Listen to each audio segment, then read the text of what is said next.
সুদখোর, হারামখোর, ঘুষখোর, এমন হারাম সম্পদ যার আছে তাকে শরিক যদি করেন বা তার সাথে যদি শরিক হন, একজনের হারাম উপার্জন দিয়ে কোরবানির পশু ক্রয় করার কারণে সাথে যারা শরিক থাকবে সবার কোরবানি বরবাদ হয়ে যাবে।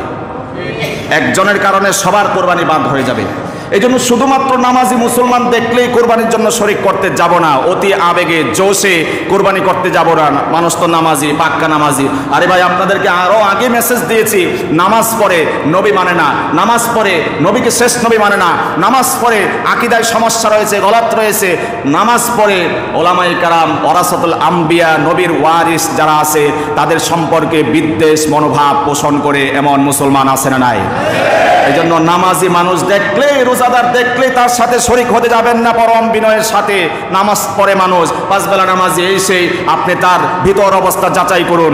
আলেমদের সম্পর্কে তার মন্তব্য, অভিব্যক্তি, ভিতরের অভিব্যক্তি, বাস্তবতা, এগুলো জাস্টিফাই করুন। নবী সম্পর্কে তার আকীদা জাস্টিফাই করুন, আল্লাহ সম্পর্কে তার আকীদা জাস্টিফাই করুন, তরিকা সম্পর্কে তার আকীদা ক্লিয়ার করুন। তরিকার অনেক গলত তরিকা আছে, ভুল তরিকা আছে, সহি তরিকাও আছে। এই জন্য যার তার সাথে শরিক হয়ে কোরবানি দিতে যাবেন না।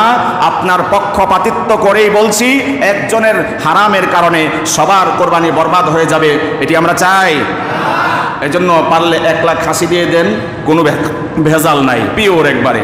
আর যদি শরিক হতেই হয়, তার তাকওয়া, পরহেজগারিতা, দিনদারিতা বিস্তারিত জেনে বুঝে তারপরে তার সাথে শরিক হন, তাকে শরিক করুন।